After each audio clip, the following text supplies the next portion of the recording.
ప్రజల కథైన ఆత్మకథ. దత్తాత్రేయ గారు ప్రజలతో ఉన్న అనుబంధాన్ని అత్యంత సామాన్యమైన ప్రజలతో, అది గౌలిగూడ గల్లీ కావచ్చు, లేకపోతే రామ్నగర్ బస్తీ కావచ్చు.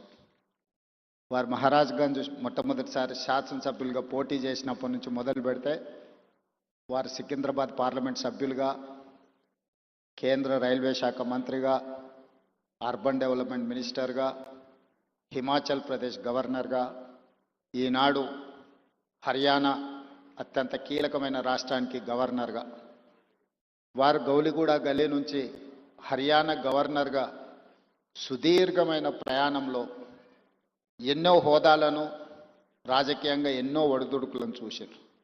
కానీ ఏ రోజు కూడా వారు ప్రజలతో సంబంధాలను కోల్పోలేదు. వారు కేంద్ర మంత్రిగా ఉన్నప్పుడు కూడా ఢిల్లీకు పార్లమెంట్ సందర్భంలో వెళ్ళినా 2-3 రోజుల కంటే ఎక్కువ అక్కడ ఉండేవాడు కాదు. శుక్రవారం వస్తే మళ్ళీ హైదరాబాద్కే వచ్చి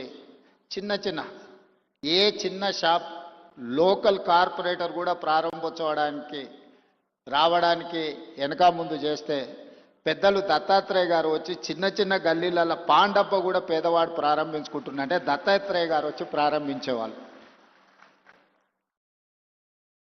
ఇదే నాకు వారితో ఉన్న 40 సంవత్సరాల అనుబంధంలో 40 సంవత్సరాల నుంచి దత్తాత్రేయ గారిని చాలా దగ్గరగా నేను వారిని చూస్తున్నా. ఇంతకుముందు రాణి రుద్రమ గారు చెప్పినట్టు దత్తాత్రేయ గారి కుటుంబంతో, పెద్దలు కిషన్ రెడ్డి గారి కుటుంబంతో నాకు చాలా సన్నిహిత సంబంధాలు ఉన్నాయి. అది అందరికీ తెలుసు. నేను మొన్న నీతి ఆయోగ్లో పాల్గొన్నప్పుడు ప్రధానమంత్రి గారితో మధ్యాహ్నం భోజన వేదిక మీద కూర్చున్నప్పుడు వారు చంద్రబాబు నాయుడు గారిని చూపించి ఆప్కే సాథీ ఇదర్ హే అని అంటే నేను చెప్పా, నేను స్కూల్ మీ దగ్గర చదువుకున్నా, కాలేజ్ ఆయన దగ్గర చదువుకున్నా, ఇప్పుడు ఉద్యోగం రాహుల్ గాంధీ గారి దగ్గర చేస్తున్నా. సో నాకు మీ దాంట్లో కూడా అందరితో పరిచయం ఉందని, ముఖ్యంగా ఈ వేదిక మీద ఉన్న ఇంతకుముందు శ్రీనివాస్ వర్మ గారు చెప్పిన భారతీయ జనతా పార్టీ రాష్ట్ర అధ్యక్షుల గురించి, ఆ రాష్ట్ర అధ్యక్షులు అందరితో నాకు సన్నిహిత సంబంధాలు ఉండేవి. ఇప్పుడు సరే రాజకీయంగా భిన్న ప్రయాణం, కానీ వ్యక్తిగత సంబంధాలలో ఎప్పుడూ లోపం కానీ, ఎప్పుడూ ఆ సంబంధాల విషయంలో దాచిపెట్టాలన్న ఆలోచన కానీ చేయలేదు. ఎందుకు అంటే వారందరితో నాకున్న ప్రత్యేకమైన అనుబంధం. ఈరోజు తెలంగాణ రాష్ట్ర ముఖ్యమంత్రిగా మా మంత్రివర్గ విస్తరణ కార్యక్రమం ఉన్న మంత్రివర్గ విస్తరణ కార్యక్రమం చూసుకొని మంత్రివర్గ ప్రమాణ స్వీకారం చేసిన మా మంత్రులను కూడా మళ్ళీ రేపు కలుద్దాము. నాకు గవర్నర్ గారికి ఇద్దరికీ దత్తాత్రేయ గారి పుస్తకావిష్కరణ కార్యక్రమం ఉన్నది, అక్కడికి వెళ్ళాల్సిందే అని చెప్పి సరాసరి గవర్నర్ భవన్ నుంచి గవర్నర్ దత్తాత్రేయ గారి పుస్తకావిష్కరణకు రావడం జరిగింది.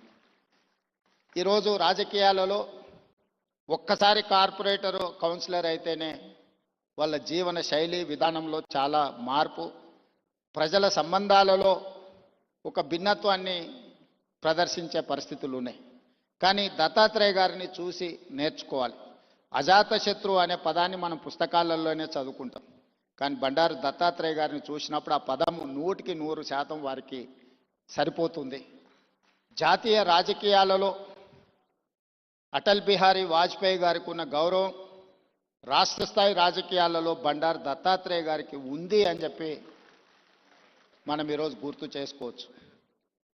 అటల్ బిహారీ వాజ్పేయి గారు ప్రతిపక్షంలో ఉన్నా, ప్రధానమంత్రిగా ఉన్నా, పార్లమెంట్ సభ్యుడిగా ఉన్నా, ఎన్నికల్లో ఓడిపోయినప్పుడు కూడా అటల్ బిహారీ వాజ్పేయి గారి గౌరవం ఎప్పుడూ తగ్గలేదు. పదవులతో వారి గౌరవం పెరగడం, పదవి లేకపోతే వారి గౌరవం తగ్గడం ఏమాత్రం లేదు అని అటల్ బిహారీ వాజ్పేయి గారిని మనం ఏ విధంగా అయితే అనుకుంటామో అదే విధమైన పోలిక పెద్దలు బండారు దత్తాత్రేయ గారికి ఉన్నది. వారు పార్లమెంట్ సభ్యుడిగా ఉన్నా లేకపోయినా, కేంద్ర మంత్రిగా ఉన్నా లేకపోయినా, గవర్నర్గా ఉన్నా లేకపోయినా, ఈ తెలంగాణ రాష్ట్రంలో ముఖ్యంగా ఈ జంట నగరాలలో బండారు దత్తాత్రేయ గారిని గౌరవించని రాజకీయ నాయకుడే లేడి, ఏ పార్టీ అయినా అయి ఉండొచ్చు. అదేవిధంగా అలాయ్ బలాయ్ కార్యక్రమం తెలంగాణ రాష్ట్ర సాధనలో కీలక పాత్ర పోషించింది. నాకు తెలిసి 19 సంవత్సరాల నుంచి బండారు దత్తాత్రేయ గారు నిర్వహించే అలయ్ బలయ్ కార్యక్రమం తెలంగాణ ఉద్యమానికి ఒక స్ఫూర్తిగా పనిచేసింది. రాజకీయాలలో ఇతర అంశాలలో భిన్నాభిప్రాయాలు ఉండేవాళ్ళు ఒక వేదిక మీదకి ఎప్పుడైనా అరుదుగా కనిపిస్తారంటే అది దత్తాత్రేయ గారు నిర్వహించే అలయ్ బలయ్ కార్యక్రమంలో కనిపించేది. ఈరోజు వారి పుస్తకావిష్కరణలో ఈరోజు ఇంతమంది గవర్నర్లను ఒక వేదిక మీద నేను ఎప్పుడు చూడలే. ఈరోజు గవర్నర్స్ పరేడ్ లాగా ఉన్నది ఈ వేదిక. అంటే వ్యక్తిగతంగా వారితోనున్న అనుబంధంతోనే వీళ్ళందరూ ఇక్కడికి రావడం జరిగింది. తెలంగాణ రాష్ట్ర ప్రభుత్వంలో కాంగ్రెస్లో ఉన్న మంత్రివర్గం మొత్తం ఇక్కడనే ఉంది. మంత్రివర్గ సమావేశం నేను ఇక్కడనే పెట్టుకోవచ్చు అన్నట్టుగా ఉంది. ఎందుకంటే ఎవరు కూడా దత్తాత్రేయ గారిని భారతీయ జనతా పార్టీ నాయకుడనో లేకపోతే భారతీయ జనతా పార్టీ కార్యక్రమానికి పోతున్న భావన లేదు. ఒక మర్యాద కలిగిన రాజకీయ నాయకుడి కార్యక్రమానికి వెళ్తున్నామని చెప్పి ఈరోజు అందరి వేదిక మీద కనిపించడం జరిగింది. ఏది ఏమైనా వారి ఆత్మకథను, వారి జీవన శైలిని, విధానాన్ని నూతనంగా రాజకీయాలలోకి రావాలనుకున్న వాళ్ళు పరిశీలించవలసిన అవసరం ఉన్నది. నేర్చుకోవాల్సింది చాలా ఉన్నది. మేమందరం, నేనైతే మొదటి నుంచి వారిని దగ్గరగా గమనిస్తున్నా. హైదరాబాదులో పి జనార్దన్ రెడ్డి గారు, బండారు దత్తాత్రేయ గారు పేదల గుండెల్లో చిరస్థాయిగా ఉంటారు. ఎవరికి ఏ కష్టం వచ్చినా, ఎవరికి ఏ బాధ ఉన్నా అది తీరుతుందో తీరదో తెలియదు, కానీ కష్టం వచ్చినప్పుడు వాళ్ళకు గుర్తొచ్చే నాయకులు ఇద్దరి జంట నగరాలలో. ఒకరి పి జనార్దన్ రెడ్డి అయితే, రెండు బండారు దత్తాత్రేయ గారు. మేము వెళ్ళి చెప్పుకోవచ్చు, మేము కలవచ్చు, మేము ఎప్పుడు వెళ్ళినా నాయకుడు కలుస్తాడు, మా సమస్య వింటాడు, అధికారులకు ఫోన్ చేస్తాడు. ఇంకొక విషయం కూడా తెలియాలి, ఈ కాలంలో ఒక్క లెటర్ మీద సంతకం పెట్టి ఇవ్వాలి అంటే నాయకులు భయపడే పరిస్థితులు. కానీ ఆనాడు దత్తాత్రేయ గారు వందలాది లెటర్లు తిరుపతి దర్శనానికి సంతకాలు పెట్టి మా అందరికి ఇచ్చేటోడు. ఎప్పుడు మా దగ్గర పుస్తకాలు లాగా ఉండేటి. దత్తాత్రేయ గారు ఎంపీగా సంతకం పెట్టి రైల్వే రిజర్వేషన్ కూడా, ఇప్పుడంటే విమానాలు వచ్చినాయి, కార్లు వచ్చినాయి, ఒకప్పుడు రైల్వే రిజర్వేషన్ అనేది కూడా చాలా ముఖ్యం. దత్తాత్రేయ గారు పుస్తకాల కొద్దీ ఆయన లెటరేట్స్ మీద సంతకాలు పెట్టి రైల్వే కూపన్లకు కూడా వారు సంతకాలు పెట్టించేటోళ్ళు. అదేవిధంగా ఒకప్పుడు టెలిఫోన్ కనెక్షన్కి కూడా చాలా విలువ ఉండేది. గ్యాస్ సిలిండర్కి చాలా ప్రాధాన్యత ఉండేది. ఇవన్నీ కూడా వచ్చినెంబడే కార్యకర్తలకు రాసి ఇచ్చేసి అన్ని పంచిపెట్టేసి బాధ్యత తీరినట్టుగా వివరించేవాడు బండారు దత్తాత్రేయ గారు. ఇప్పుడు వాటికి ప్రాధాన్యత లేకపోయి ఉండొచ్చు, కానీ ఆ రోజుల్లో వాటికి చాలా ప్రాధాన్యత ఉండేది. కానీ వారు ఏ రోజు కూడా కార్పొరేట్ బిజినెస్ వాళ్ళకి ఇవ్వలే, సామాన్యమైన కార్యకర్తలకు ఇచ్చేటోడు బండారు దత్తాత్రేయ గారు. లిస్టు రాసుకొని మొదటి నుంచే పార్టీలు ఎవరు ఉన్నారు, లేకపోతే ఆర్గనైజేషన్లో సంఘంలో కానీ స్వయం సేవక సంఘ కార్యకర్తలు ఎవరైనా మొదటి నుంచే సంఘాన్ని నమ్ముకొని ఉన్న వాళ్ళు ఎవరున్నారు, ఇట్లా ఒక్కరొక్కరిని వారు గుర్తుపెట్టుకొని రాసుకొని వచ్చిన కూపన్లను వాళ్లకు ఇచ్చి పిలిచి ఇచ్చేవాడు. సో ఇది ఈనాటి నాయకులు చాలామంది కొత్త తరం రాజకీయాలకు రావాలనుకున్న వాళ్ళు గుర్తుపెట్టుకొని నేర్చుకోవాల్సిన అంశము. దత్తాత్రేయ గారు ఆదర్శనీయులు. ఇది ముఖస్థుతి కోసమో వేదిక మీద పిలిచిండ్రు కాబట్టి వారిని అభినందించడానికో మాట్లాడుతున్న విషయం కాదు, వారు నికార్సుగా పాటిస్తున్న విషయము. అలాంటిది కొత్త తరం రాజకీయ నాయకులు నేర్చుకోవాలి. మేమందరం తీసుకునే నిర్ణయాలలో, మేము ప్రజలను కలిసే విధానంలో తప్పకుండా దత్తాత్రేయ గారు, పి జనార్దన్ రెడ్డి గారి స్ఫూర్తి మా నిర్ణయాలలో ఉంటుంది.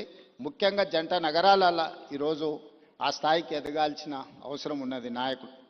ఈరోజు ఆ లోపం కొట్టొచ్చినట్టుగా జంట నగరాలలో కనిపిస్తుంది. ఈరోజు ఎవరికైనా సమస్య వస్తే జంట నగరాలలో ఆ స్థాయిలో పీజేఆర్ లేకపోతే దత్తాత్రేయ గారి స్థాయిలో ప్రజలకు అందుబాటులో ఉండే నాయకత్వం తగ్గుతూ వస్తున్నది. ఈ జంట నగరాలలో ఉండే నాయకులు ఇంకా కష్టపడాలి. వాళ్ళందరూ కష్టపడతారని, ఏదైనా మా దృష్టికి వచ్చిన అంశాలను తప్పకుండా పరిష్కరించే వాటిని పరిష్కరిస్తాం, సహకరిస్తాం. అదేవిధంగా పెద్దలు కిషన్ రెడ్డి గారితో నాకున్న ప్రత్యేకమైన అనుబంధం ఈ వేదిక మీద నేను ఎక్కువ చెప్పాల్సిన అవసరం లేదు. వేదిక మీద ఉన్న వాళ్ళకి, ఇక్కడ ఉన్న వాళ్ళందరికీ తెలుసు. వారు నేను కలిస్తే తెలంగాణ రాష్ట్రం అభివృద్ధి పదం వైపు వేగంగా దూసుకెళ్తుంది. రాజకీయాలకు అతీతంగా కిషన్ రెడ్డి గారిని గౌరవించుకుంటూనే, అప్పుడప్పుడు ప్రశ్నించుకుంటూనే తెలంగాణ రాష్ట్రాన్ని అభివృద్ధి పదం వైపు నడిపించడానికి నేను ఎప్పుడు ముందుంటానని తెలియజేస్తూ, మీ అందరికీ మరొకసారి శుభాకాంక్షలు తెలియజేస్తూ సెలవు తీసుకుంటున్నాను. ధన్యవాదాలు మిత్రులారా.